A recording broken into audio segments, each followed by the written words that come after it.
Hey, everybody. We're live with a great friend and special guest, former Oakland Council president and consultant par excellence, board member of the Oakland Alameda County Joint Powers Authority, former chairman. Ignacio, you've worn a lot of hats, man. How you doing? Ignacio De La Fuente. How are you? I'm all right, my friend. How about you? You know what? I'm better for having you on here to talk about the city and the A's and everything else. And it's just, great to hear your voice, actually. Hey, Ignacio, talk me down from the ledge, man. I think we're about to lose the A's. It's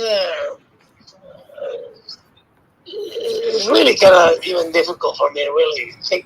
If you think about it, I've been in this city for 50 years of my life, right? And a city that had 3 sport franchises, a city that had incredible challenges, but I think that at the same time, very few cities of our size, the size of Oakland, actually have 3 professional sport franchises. And it just pains me and kills me that, unfortunately, I think that very soon here, we're going to have 0. And it's something that I think is very unfortunate and very damaging, in my opinion, for the people of Oakland.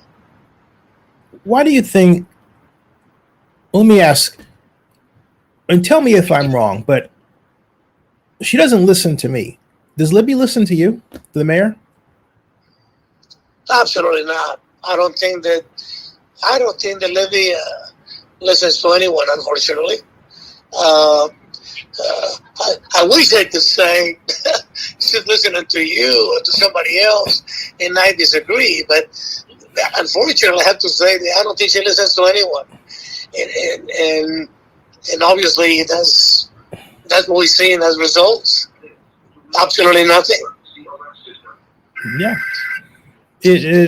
What bothers me is that we had until when they signed the bill to create SB 293 Skinner, the special legislation for the district in October 11th of 2019. Normally, this is better than I do.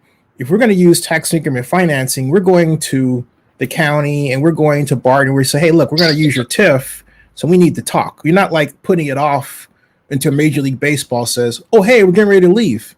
They wasted a year. I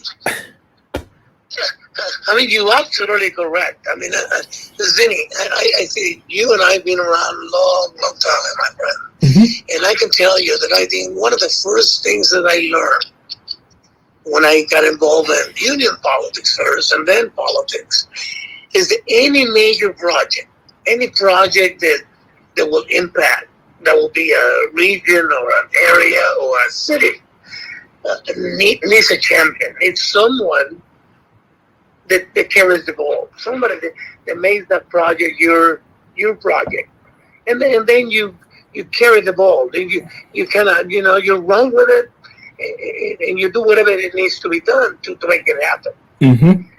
Unfortunately, we have a mayor, we have a city council that no one is willing to step up, and really pick up any ball for that matter.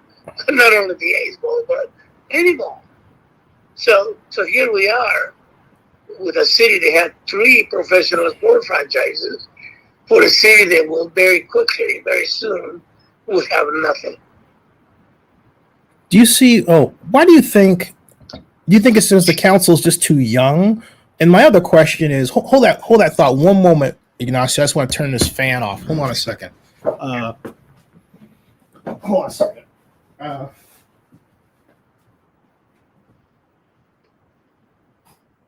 Okay. Yeah. Do you think that it's is the council too young? And because also, and I've asked this before, I don't understand why Libby keeps Ed Riskin kind of like in the closet, back there in the closet, doesn't come out until maybe he makes a presentation or two. But unlike Craig Koshin, unlike Henry Gardner, unlike Ezra, unlike a number of people, generally during the council manager form of government we had, which might be the issue, but you had a professional staffer, right? You could point to that person and say that person has the answers. There's the ball carrier, like you're talking about, right?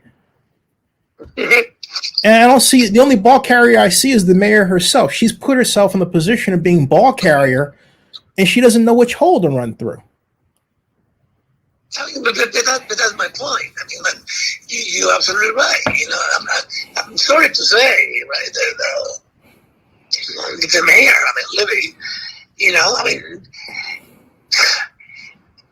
something is wrong here, right? If you're a mayor, if you're not able to somehow work with city council, gather, have the mayor is mayor. Like you need city council. The city council has the votes, has the purse, has the ability to hold the allocation of resources, right? Right. And as mayor, you think, right, that to me is that to me it's a failure that she has not been able to somehow figure out a way to work with the city council, right? Mm-hmm. Not only the first, I thought that maybe the first term, that the second term was going to be better, but obviously it's not, right? Right. It's just, right now it's chaos. There's nobody in charge. Nobody, it's really a sad situation, unfortunately. Yeah, do you think, I'm going to offer a question here. Did we go wrong in creating strong mayor? I mean, because I look at all these sports team losses and they come under strong mayor. And I'm wondering if we made a mistake by going away from council manager form of government. What do you think? I don't. I'm a strong believer in accountability. Mm-hmm. So, I absolutely believe in the strong mayor form of government, mm-hmm. because that's the only way that you will have the buck stop somewhere. Right. With the city council, you have 8 people. Forget it. To me, the mayor is the highest elected office in the city of Oakland, mm-hmm. and the buck stops with the mayor. Right. And I still, to this day, even if I believe that the 2 previous mayors, the 3 ones, mm-hmm. look at Ron Dellum, mm-hmm. Kwan, mm-hmm. Libby, Schaaf. Mm-hmm. All of them, in my opinion, have not really been strong mayors. But I still believe in the system. Yeah. One of these days, it will happen. You'll get it right. See, my thought is, and I'm not ready to throw in the towel on the strong mayor yet, because I like you remember how, the past and how we got here, right? But my thought is that maybe it seems like we're pushing the bureaucrat too back in the Libby way that she's done it, and maybe we need some kind of adjustment so that we have a titular bureaucratic head that has some kind of power. Maybe the chief administrative officer doesn't serve at the pleasure of the mayor. Maybe even in strong mayor, the chief administrative officer serves at the pleasure of the council. I'm just thinking out loud about an adjustment, because I did some figuring, and I had a conversation about this initially with Lynette Gitson-McElhaney 4 years ago, because I said, hey, we're only retained a chief administrative officer like every 2.2 years. 2.2 years we switch over, and we used to have that's a sign of instability, right? And that's why I thought, okay. And I said to Lynette, we're losing our institutional memory, and she laughed at me at first. Then she came back to me spontaneously and said, you know what? Like 2 years later, and said, you know what? You're right. and that's why I'm offering that maybe. My point is that it seems like we're too at the whim of somebody's great leadership skills and lack of leadership skills. And I want to emphasize something. I love Libby. This is not personal toward Libby, but she is strong mayor. And as Ignacio was saying, this is about accountability, right, Ignacio? Right. And I can tell you, with all due respect, Mm-hmm. and I know Libby as long as you have, and I like Libby and all that. I have nothing to do with that. Mm-hmm. To me is results, right? Right. And to me is if you run for office and you become the highest elected person, Mm-hmm. in the city of Oakland, I think that you gotta take responsibility for the good and the bad and the ugly. Yes. Okay. Yes. And unfortunately, it's been a disaster. I mean, you look at it. I mean, this is. I'm telling you, I've been in the city for 50 years of my life, Mm-hmm. and I never seen anything like this. I mean, it's like we're giving up, like the streets and everything. I mean, it's even the core services that we're supposed to provide. It's like police, fire, sewers, cleaning the streets. It's just just out the window. Yeah. It's in the tank. It's in the what do they call it? The crapper. I hate to say, Hey, by the way, are you going to run for mayor? Are you thinking about it? I'm thinking about it because I have no choice. Seriously. Mm-hmm. Like I said to you a little while ago, I've been in this city for 50 years of my life, and by choice. And I've been blessed, to work and serve and made a little bit of a difference. Yeah. So when I see what's happening, when I see the city dying, I'm sorry to say this, and the elected people is just like in a utopia. It's like, they don't see it. I don't think they see.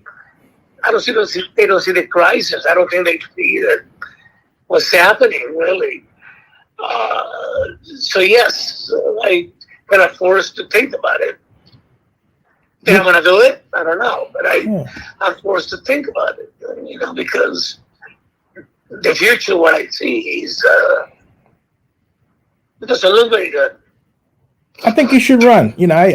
I'd support you there because we need somebody that understands how bureaucracy is supposed to work, how the electorate's supposed to handle it, who has union ties, who knows the plight of the working person, but also understands what it means to build a city and not just build a part of a city with high-rise, condominiums, right?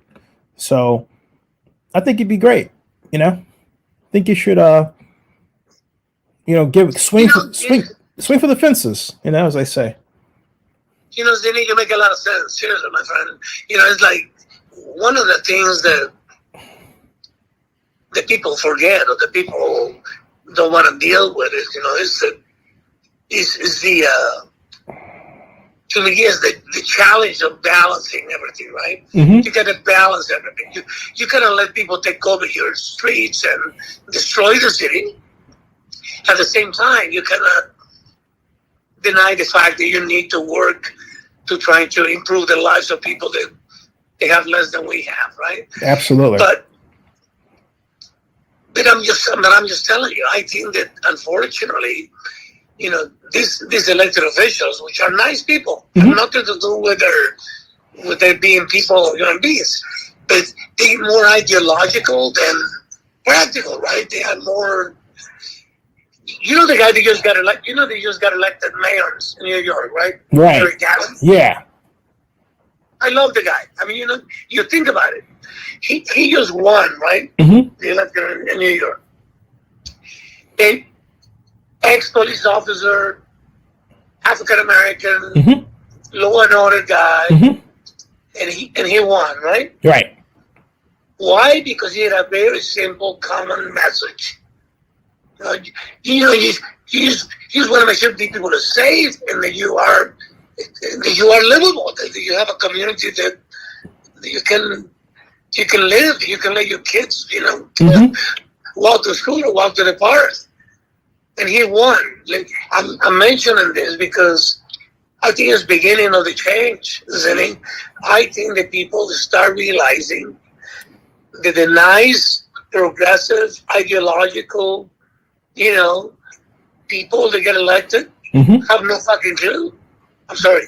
No, but I think that you're right. The problem is that it seems like we have an electorate, and I think this to me was coming. It didn't just happen, but it's been gradual with calls for ranked choice voting, which I favor, and really more of a connected, almost a lever to say, okay, we'll put you in, but then we can take you out easily. But I think the flip side of that is, as the electorate itself has become more, left-right balanced and they don't think about anything else, it puts us in danger of getting the kind of elected officials we get, which are really, they act more like they're running for assembly person or senator rather than council person, and so that they don't seem to really be interested in the feet on the ground of running the city, right? Making sure the city works. It's more like they're interested in. It's almost like a what's the term I'm looking for? A training wheels for Congress or something like that. And,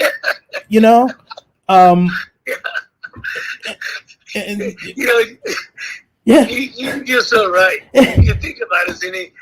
We've been around for a long time, right? You work with Ella Hughes. Yeah. You've been in the system, right? Yeah. So one of the problem with the system is that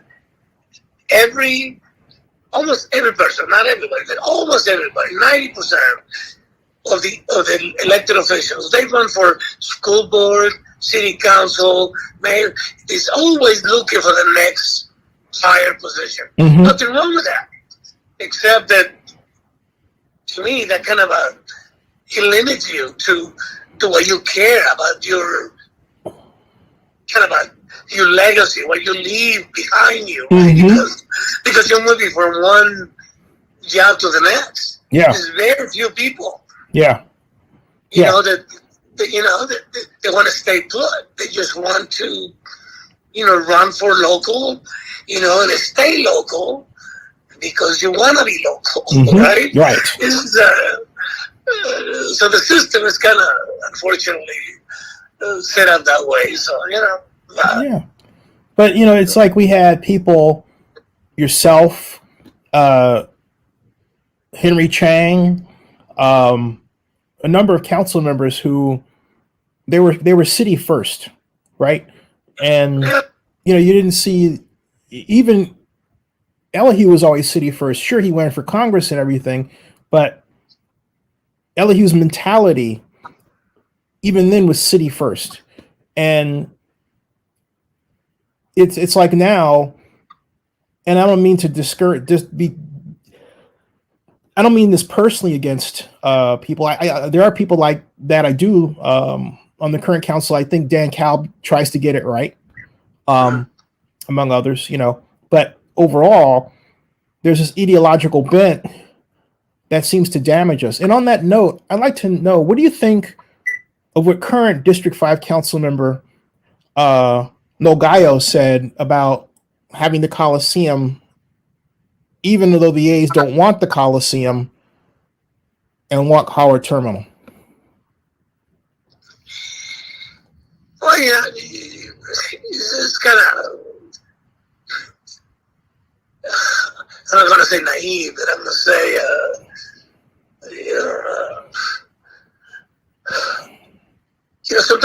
sometimes people kind of afraid of make decisions, right? So sometimes one of the easiest ways is to throw something that that maybe nobody else is supporting or anything like that. But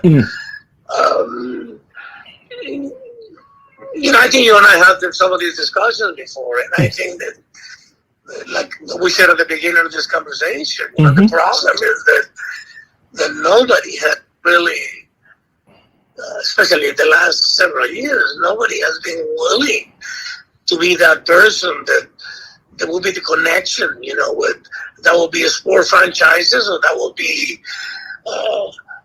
things that you will be responsible for, good or bad, like whatever the outcome is of things, you will be the recipient of the good or the bad. And unfortunately, we have people that are afraid of that.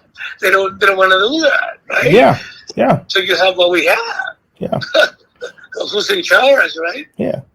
Hey, do you think? Can you help me understand what happened with Scott McKibben? Because I feel like with this Scott. To me, I thought Scott was just a little naive about how things worked, and there wasn't anybody to tell him, "Hey, you shouldn't do X or Y." But I also thought maybe that the city, in particular, I thought Barbara Parker came down on him too hard, because I thought Scott did some great things for the Coliseum, and as a guy who really lobbied for him to get that position, you know. But talk me now from the ledge again. This is you talk. This is my you know what this is, Ignacio? This is going to wind up with me sending you a payment for psychiatric help. Well, let me tell you, I think that for whatever reasons, Barbara Parker was zero in Scott McKibben. Let's put it that way. The reasons, God, we might never know, right? But it became a very important thing for our city attorney, right? For whatever reasons.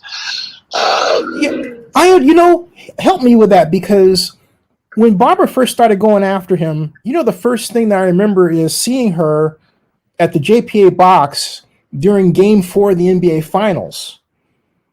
And I'm thinking, you know, Scott was right there, right? So I'm thinking, okay, you can get a ticket from him, but then you're turning around and you're accusing him of an impropriety that arguably, if it were turned to tickets, they could point at you and say, hey, by the way, how did you get those tickets? You know, that really bothered me. It bothered me that, because the only way she could have gotten those tickets is if Scott had given her to her.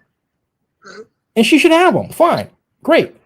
I'm not one of these people that's like, oh, hey, you should, you know, as far as I'm concerned, elected officials should be rewarded as a perk for managing facilities and getting them built. That's me. I've gotten criticism for that. I don't care. That's me. But what I resent is when someone uses a rule against somebody else that could easily apply to them. And I feel, in my personal humble opinion, I'm allowed to, and it's nothing personal against Barbara, but I don't like how she treated Scott in that vein. That's what I'm saying. So I'm going to say, and I think that I don't know if you remember, but one of my, I think the last couple of years in the city council, when people came after Desmond Brooks, I don't know if you remember that. I remember, but, yeah. You know, and I gotta jump up and say, you know, so they accused her of interfering or this, that, or the other, right? And so I jumped up and I said, you know, let's not be hypocrites, right? Because all of us kind of, you know, when it's stuff going on in our districts, all of us kind of poke in, right? All of us kind of put our fingers into it, right? So let's not be hypocrites and not try to be saints, right? So somebody say the same thing. Oh, hey, Ignacio, I got to share this with you. Now it can be told. Do you know who's going to walk right there with Pat Kernahan and try to pull that trigger against Desley Brooks and Larry Reed? It was Libby. Do you know who talked Libby out of doing it? Me. She called me that morning, the morning of that vote, because Ken Pratt, I think, had come to council and said, hey, she's racist. And Libby called and she was railing. She said, I'm not racist. And she wanted me to write something about it, whatever. And I said, hey, wait, hold on a second. I said, look, we're friends, right? So yeah, I said, okay, look, don't, because she says, I'm not racist, I've helped black, and I stopped her. I said, don't tell people how many black folks you've helped. You got friends. I'm your friend. You know, you got all these different friends. I said, first of all, and I told her straight out, I said, I'm just making this public. I said, hey, look, you know what? Nothing against Pat personally, Pat Kernahan, but you need to, like, if you want to be mayor, you need to distance yourself from her voice because it's not going to get you elected. And I said, do not vote on this. Vote no.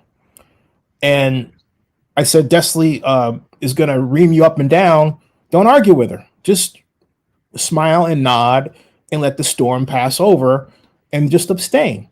I said, if you want to be a mayor, don't get tied up in this racial BS. And so guess what? She listened. Exactly. I mean, you know, to me, it was like, you know, what the hell was bad? Maybe I was probably more transparent than anyone, but, you know, well, you see what you get and fuck it. Yeah. Anyway. Yeah. I mean, and she became mayor. I just. Oh, man, you know, honestly, we start talking about people local, these are the, honestly, I could have run for the assembly. You remember, you know, Parada was one of my allies, right? Yep. We were allies for a long time. Yep. So when he left the assembly, he said, "You gotta have the seat in the assembly," and I refused. I said, "Sorry, I don't want to be a Sacramento, right?" I probably was one of the few people that I wanted to be in Oakland. I wanted to be mayor. I knew that I could do a hell of a job. I wanted to do that. I tried to do that. You know, I didn't want to be in the assembly. I didn't want to be in the fucking Senate, honestly. I didn't want to be anywhere for some reason. I remember that, Ignacio. I remember that. I remember like, and I have to apologize because I was like, oh, Ignacio, mayor, no way. And that was a mistake. Okay. And the reason why I did that is because you have a strong personality. And I thought, you know what? If he becomes mayor, he's going to nuke us all. I know. You know who told me that too? What? My wife.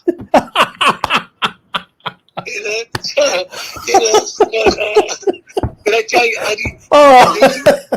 Zennie, I didn't want to be nothing else, man. I didn't want to be a senator. I didn't want to be nothing. I wanted to be fucking mayor. I figured I can be the best fucking mayor.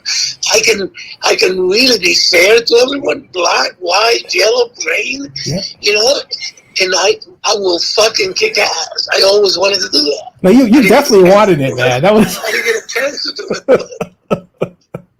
You know, it is what it is. Yeah, so we need that. That's what we need. We need that honesty of emotion, right? That's what you bring to the table. And I'm not saying, and I will say, for example, I might disagree with Noel Guile, but I think the same thing of him. If Noel says something, I could turn my back and know that, you know, he's gonna stick to it. Cool. You know, I don't have to worry about who I'm gonna get on one particular day. But back to the A's, how do we salvage this, man? If Libby called you and said, help me, what would you tell her to do?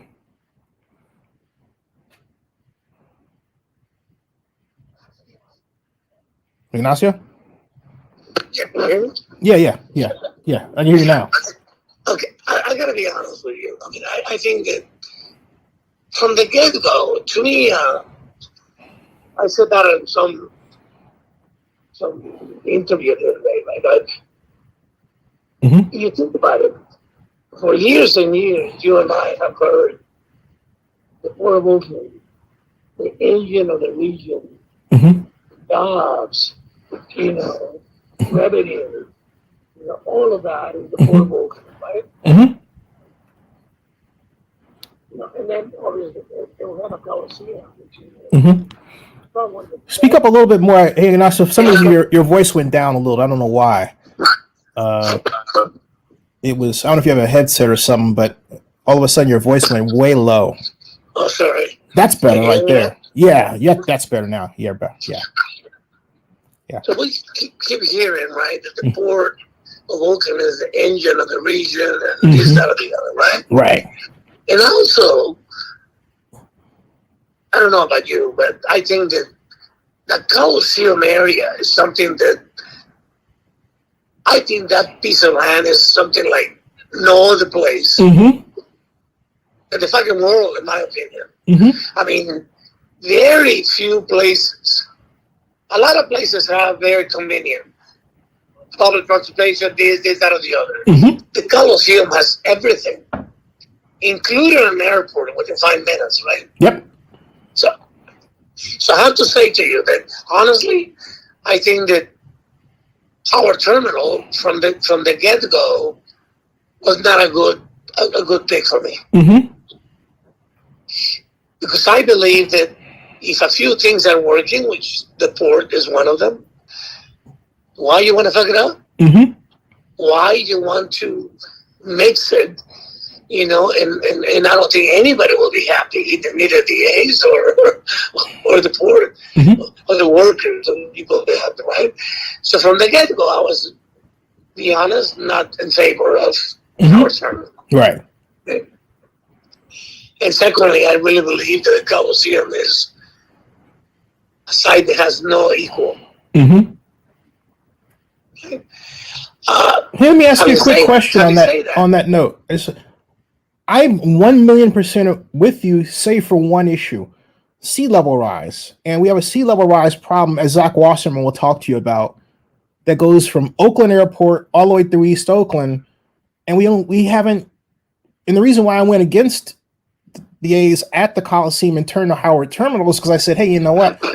You know, we need to pay attention to the sea level rise problem so you can make all that right. And a lot of people got mad, but I just want your take on that, because I agree with you about the Coliseum, but we have the sea level rise problem that we have to, budget to deal with, even if it takes a new Coliseum redevelopment area, right? You know? Do you think that's going to happen in your lifetime or not? Yeah, I think so. Absolutely. I'm certain it's already happening, because look what happens with high tide. And you get the high tide and high rain, and then you get the flooding in the locker room, right? And that's because the groundwater keeps rising, and it's not going to stop. Yeah. Kind of disagree with you. Okay. Hey, raise your voice. Hey, Ignacio, your voice went. Hey, can you speak up? Yeah. Sure.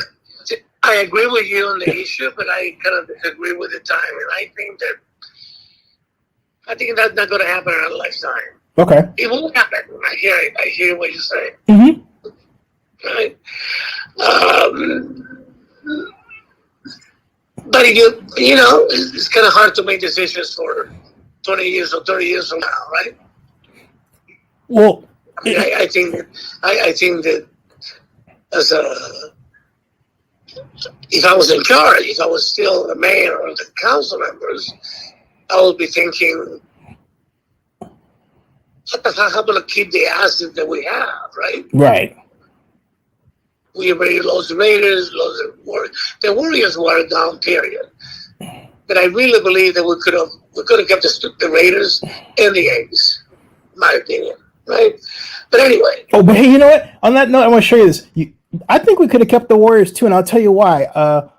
The 2011 Alice B. Toklas Democratic Club party, the breakfast that's held on Pride morning. Gene is there at table 10. Then Warriors president Rick Welts is over at table 18. I'm right next to him at table 19 with my friend girlfriend, wherever we are, Beth Schnitzer. And I went over to Rick and I said, hey, the Warriors leaving Oakland over my dead body. You need to talk to Gene. And he started cracking up, and he said, hey, I'll talk to Gene if she talks to me. So I went over to get Gene. And I said, Gene. I said, Gene, Rick's over there. He wants to talk to you, right? So she says, I didn't realize the Warriors were so important to so many people. I was like, are you kidding me? All she had to do was march over there with me and talk to Rick. I mean, I had it wired, man. That's that breakfast. I tell everybody, I say, hey, look, I don't care like if you're straight like me or anybody else. It doesn't matter. You want to do political business in the Bay Area, you get your tail of that breakfast. And so, Rick knew it. He was there. So, but she just, if she had, because Ed Lee said it at the 2012 event where they announced the Warriors Arena originally at Pier 32, right? And he said it on camera. He said, look, and Joe Lacob said they were aggressive. He said San Francisco and Ed Lee came after us. Now, when was the last time you heard that applied to us as a city, as Oakland going after a sports team, Oakland going after, last time I heard it, we went after Cirque du Soleil. Remember that? Yeah. Oh, hey, Ignacio, speak up, but somehow I'm losing your voice. I don't. Yeah, there it is. Good. I can hear you now. Go ahead.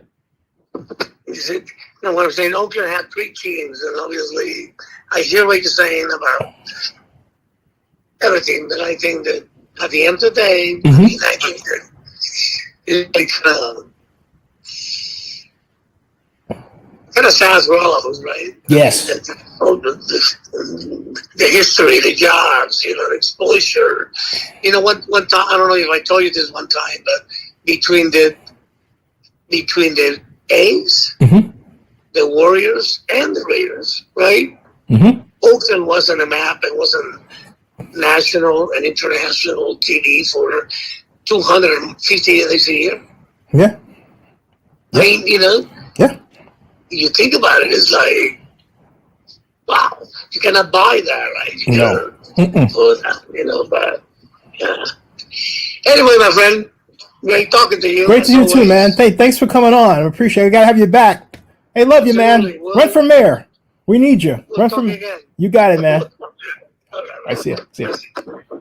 So that was a great talk with longtime friend, former Oakland Councilmember, Oakland City Council President, creator of the Oakland Alameda County Coliseum Joint Powers Authority as you know it, Ignacio De La Fuente. I know some of you disagreed with my saying Ignacio should run for mayor, but hey, look, I think Ignacio would be right for Oakland. And we have to, again, he's got the combination of tenure, connections, maturity, and friends, and to be the mayor that we need at this time. And I'm not taking away. Hey, thanks, Adrian. Let me get your comments, by the way, here. Working backward. He says, why do these people continue bragging about the Coliseum site? Well, I think, Eric, again, the Coliseum site, for me, absent the sea level rise problem, okay, is, and Ignacio is right, it's 108 acres of a ton of possibilities. But we got to fix the sea level rise problem. Now, you heard Ignacio. Ignacio said that, he says, you think that's going to happen in our lifetime? Now, let's put things in their perspective. I think Ignacio is in his 70s. So 19 years from now for him, right? But, or even 15 years from now for him, okay? It still could be in his lifetime. He may live until 100. But for someone somewhat younger or even younger, it's a different story. And you have to think about the perspective from someone younger than you if you're over 50. And both of us are. This is a problem that until the governor makes it an issue, and I think he should, we're not going to have a uniform agreement that we need to take care of the problem right now. It's in the conversation, and it's going to get more in the conversation as we progress and as such things as the polar ice caps melt and everything else. But even then, it won't become in the conversation unless we do something and not wait for this to happen. But only time it's going to become more in the conversations when we start seeing locally high water rise impacts that are actually felt by people on the ground. Maybe we have some wave event where the housing on the shores of Alameda Beach get drenched, with huge, tidal wave or something like that, that like we've never had before. We start having events like that, and I hope that doesn't happen. And when I say tidal wave, I mean like 30 or 40 foot wave. I mean something that is a 15-foot wave that we've never seen before. It gets up just enough to where next thing you know, you've got water in your balconies. If that starts to happen, yeah. I personally don't believe we should allow that to happen. If we have a barometer that says, hey, you know what, we're going to have high water rise in 5, 10, 15 years, you mitigate for that now while the skies are clear, if you will, right? And then you move forward. Okay. So Adria says, thanks. John Marks, thank you. Still hurts, can't be behind the Raiders. He says, I apologize. The nation, the Vegas move really hurts. It does. Adrian says, right, I agree. Oakland City Council. Well, I can't read. That's not true. I don't believe in smears. You guys are, let me pick the conversations that are a bit more salient here. You guys are talking football. I get it. Okay. Yeah, reminiscing about the Raiders. All right. So those are the comments. John Marks says, okay, fine, Ignacio can get things done. I think so. I really do. It's new comments. The Coliseum has 6 championship titles under its belt. Hey, is Rick Gray still around? He says, the reason I love the Coliseum, yeah, I'm trying to find Rick Gray's comment because I wanted to address it.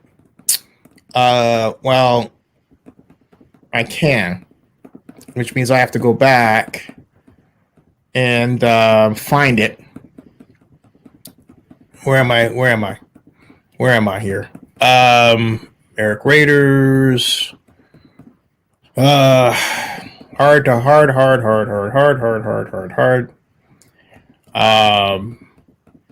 Eric Raiders, Adrian Gutierrez. Okay. There's Adrian. Where's Rick Gray? Okay, Rick Gray was asking a question. Thanks, Rick Gray. Appreciate that. Hold on a second. Oh, here. Okay. Rick Gray says, I live in Hayward and I have no say in Oakland politics, but this man, Ignacio De La Fuente, knows more about the system in sports, the JPA, and how to get the projects like this done. He does. Definitely. He's a doer. And definitely doer. Let's see here. Rick had a question, though. Here it is. Why is Mayor Schaaf so against asking you, Zennie, to help with the enhanced infrastructure financing district? Well, I think it's more the matter of what to use. And tax increment financing, Rick. It's so obvious that she and the Oakland City Council don't stand on all the aspects of this particular tool. Rick, I think it has, in her mind, she still sees me as the person who accused Jerry Brown of being racist. And even though she won't tell me that, I can figure that out because of how she's talked about other people, because she held this candle to Jerry Brown. And I remember we had a conversation, and all I'll basically say is, hey, look, did we elect Jerry Brown for mayor again, or did we elect you? And she says, well, I'm mayor. I said, yeah, well, then be the mayor. But don't hold water for Jerry Brown. That's not right for the people of Oakland. You know, you carry your own water. So I think also there are a number of people that they don't give the really emotional reasons, but a lot of people in Oakland, this has gone on for quite some time. Oakland has a way of chasing away bright black men. Notice I said it, men, just like that. All right. It doesn't elevate its black men. It kills its black men.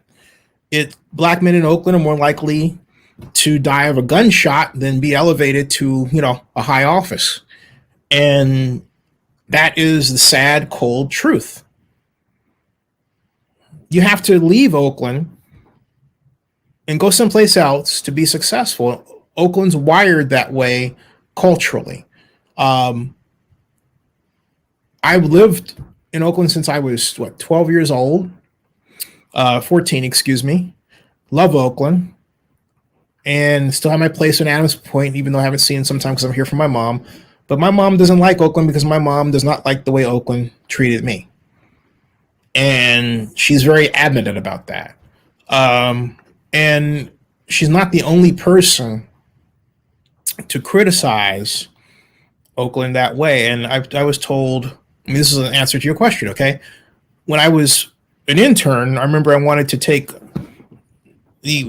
my first job at a grad school at Berkeley, go Bears, was with the Oakland Office of Economic Development and Employment, and as an intern. And so before I got the really meaty project of developing the tax increment financing estimates for what became the Coliseum redevelopment area, I was given a number of little projects to do. Like, for example, we go through these weekly legislation books, and I find these pieces of legislation that were proposed, or at least working their way through the legislature, California Legislature, and was my job. It was our job really to let the redevelopment agency head know what they need to tell our lobbyists to pay attention to. And the person who originally was to do that job, she would sit on these books for weeks at a time. And so she would have a backlog of books that she never touched. And I wanted them because it's fun. It was fun then, it's fun now. And I lobbied to get these things for 5 straight weeks. Finally got them. And she gave them to me, and she says, I guess you can tell. And she's black. And she said, I guess you can tell we don't like black people around here. Another coworker who was the secretary to the boss, one of my bosses, I'm going to leave his name out, told my mother that I was going to have a problem because I was just too smart, and they don't like smart black men. These are black folks saying this, okay? And that was in 1987. All the problems I've had with Oakland have been around someone not wanting me to basically do my job properly. Sometimes that person's black, sometimes that person's white. And they would more easily elevate a white person who was young to like head of public works or anything else. It didn't happen where someone black came through the ranks as intern, and then project manager, and then department head, moved up, right? And then in my case, after I headed the effort to bring the Super Bowl to Oakland almost, Bill Claggett, who was head of economic development, actually a job I wanted after being Ellie Harris' economic advisor. And I remember I didn't want, I was going to leave Oakland. And Robert Bobb, who was our city manager and turned city administrator, told me to go talk to Claggett. And I was pissed because I wanted Claggett. I wanted the job that Claggett got. Claggett was our consultant. And note that Claggett was our consultant and then picked to be, under Jerry Brown, the head of economic development. All right. And so I was not happy. So I went over to Max's in City Center and I had lunch with him. And Bill, he did say, he says, well, you kind of talk. We had a conversation and it was a little testy. And he said, well, you talk like you think you know everything. And I said, Bill, and look, I love Bill. Okay, we've talked about this. We're friends. I haven't talked to him in a long time. I hope he's well. All right, but this did happen. It was a key aspect of my career life. And I said, Bill, I've talked like this since I was 6 years old. And I'm not going to change. And I'm not going to be one of these people that goes, oh yeah, what's up? How you doing? And and speaks, the stereotypical black language, right? That's never been me. And it sure isn't going to be me now, since in a year I'll be 60. Okay. So, just the way it is. So I was headed out of the lunch after we finished, didn't walk out, just, and, I was mulling over whether or not I wanted to be an intern over there. I thought that was a step backward. And I was going to clean out my office on the 11th floor. And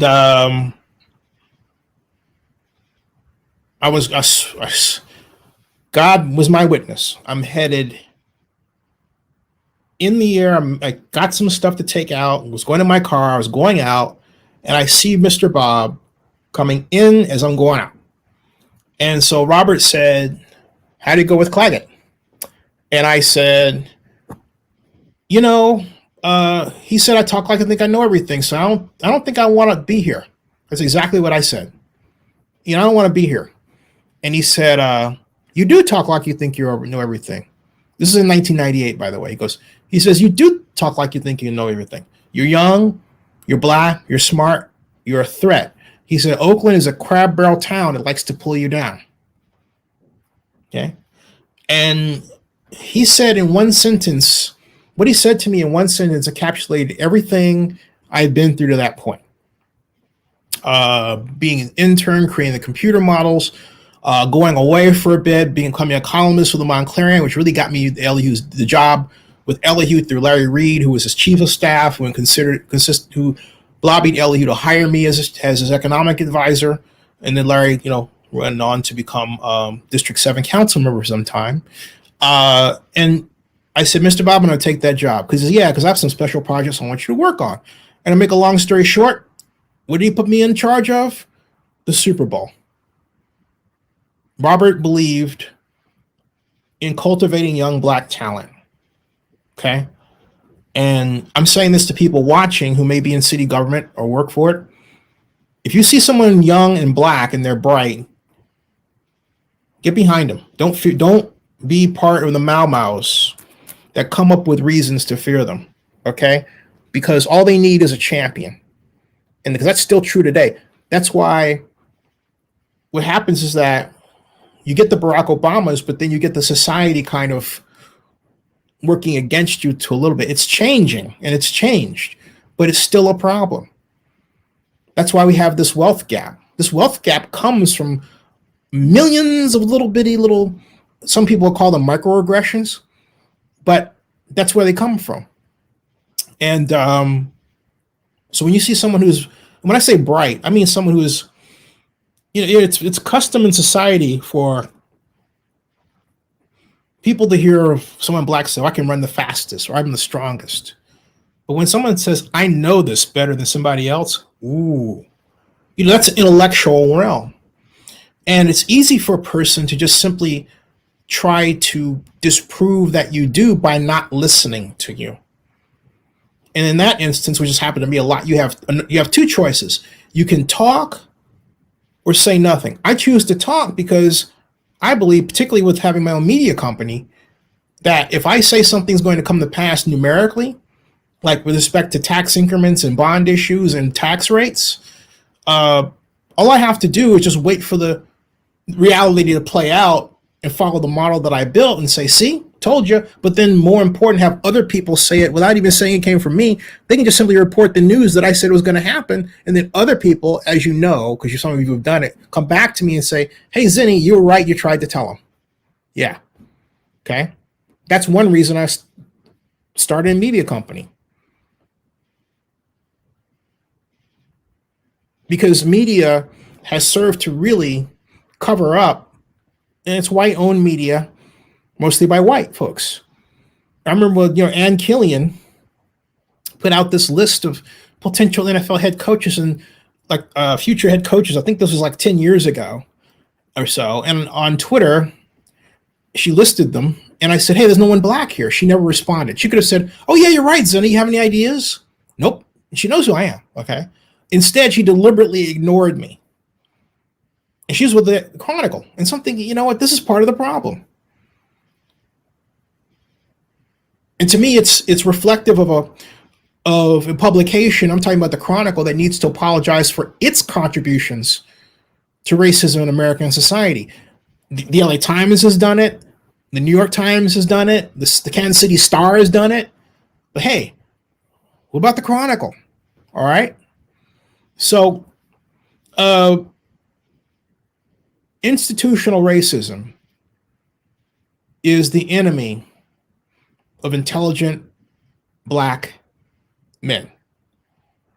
And I say that because what happens in order to someone punish a black man is that generally a white management will elevate a black woman and says, we got, two minorities. And that's how people used to think. And that's how some people think now.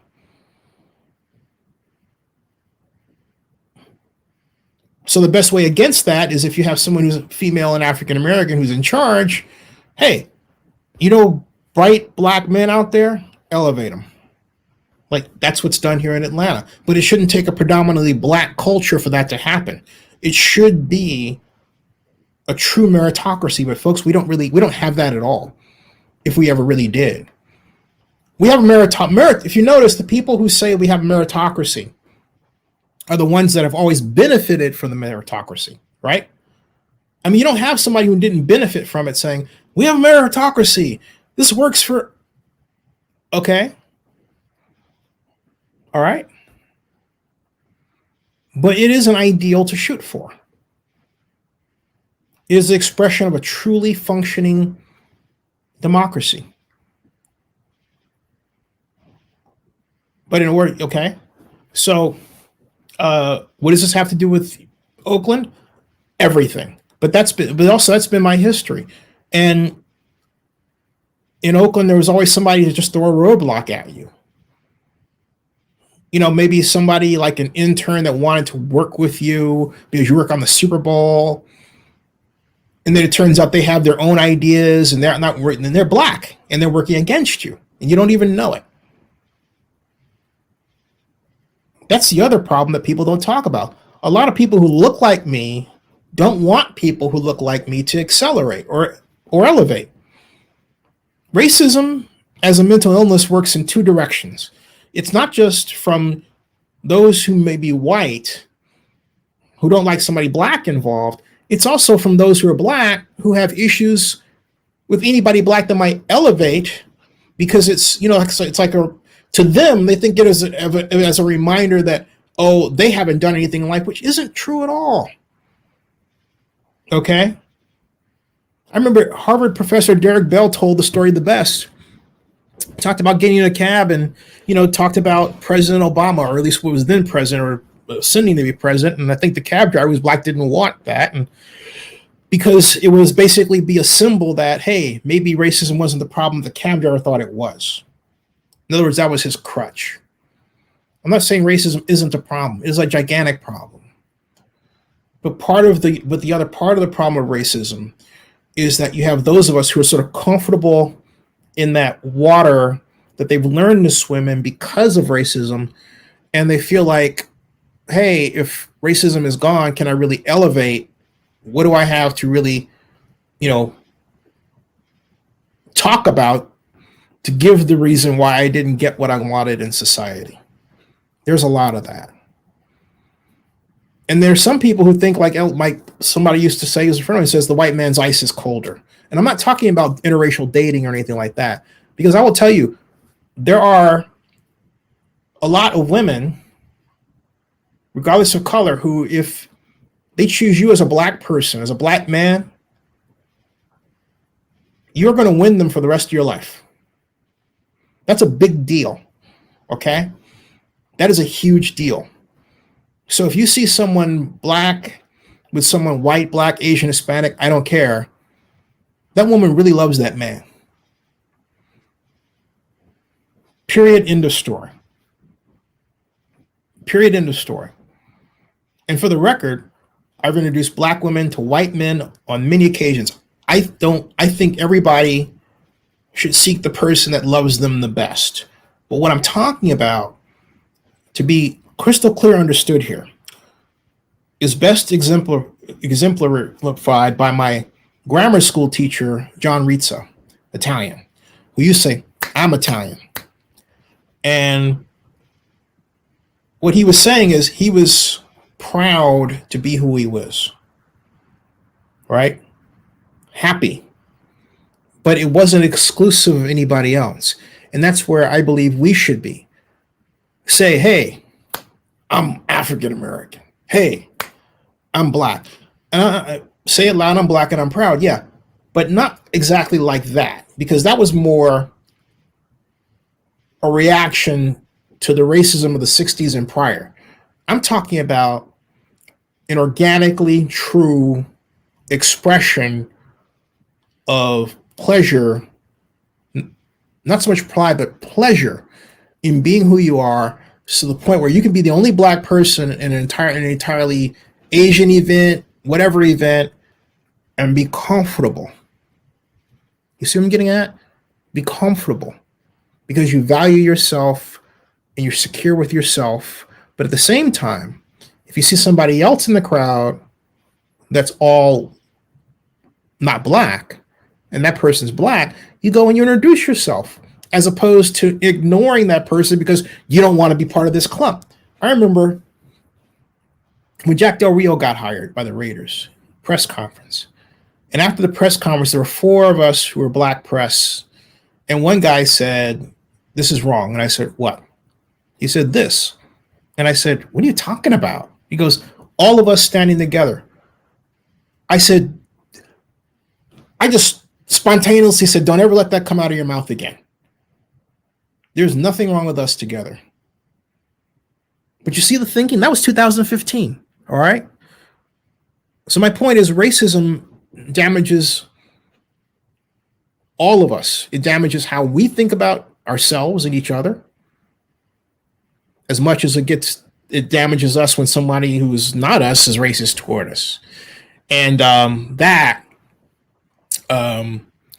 is what I've experienced in Oakland.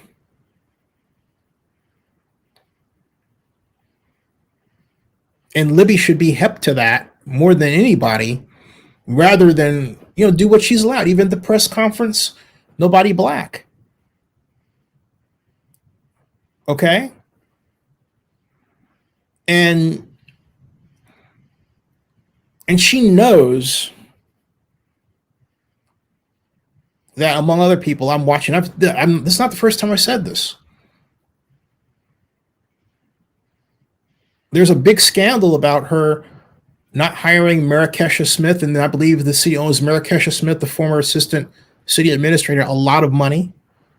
And instead of hiring Marrakesha Smith, she hired Ed Reskin to be a chief administrative officer and paid him, when he was not even the chief administrative officer, but when he was assistant, paid him more than Marrakesha by, I believe, another $100,000.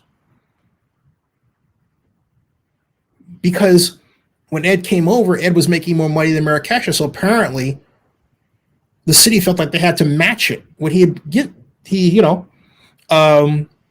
was gaining, but they didn't. What they did to make up for it was they made him CAO. But the bottom line is that Marrakesha should have been the chief administrative officer by tenure and experience. But they shipped the sister off and didn't fire her, but she quit. It was emotionally hard for her. Okay. So there's a lot of hard facts to create in Oakland that I'm talking to you about here. That Ignacio did a great job of illuminating. And again, we're two people, Ignacio and I've known Libby for a long time. And I remember the exact day May 14th, 2009, in the evening at her parents' house, having dinner. My mom came by. She came by. They were watching Dominic. And I said, you need to run for mayor. And I'm proud I said that. I'm proud of everything that I've done to help elevate her. Obviously not the only one who did this. But, even then, she sent out signals that I should have paid attention to. Like, for example, I asked her in 2013, are you going to run for mayor? Well, I haven't made up my mind. When you do, you please let me know, because until then, I'm going to back Brian Parker. Now, she did ask me to wait.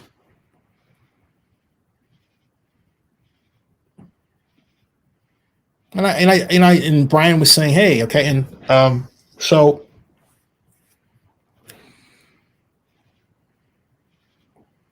but she didn't complete the deal. So she kind of went behind my back, as I feel. This is how I perceive it.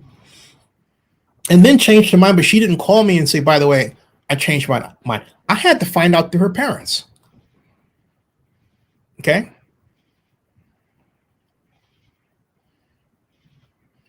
So my point is that just because she may not see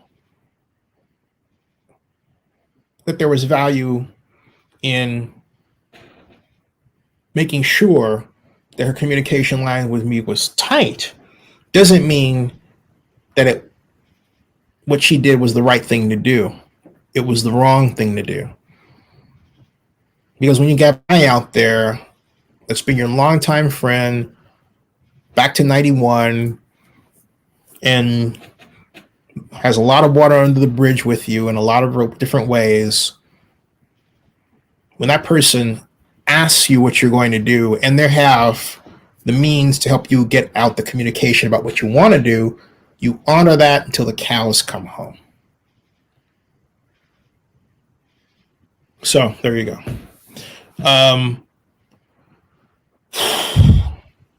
There you go, folks.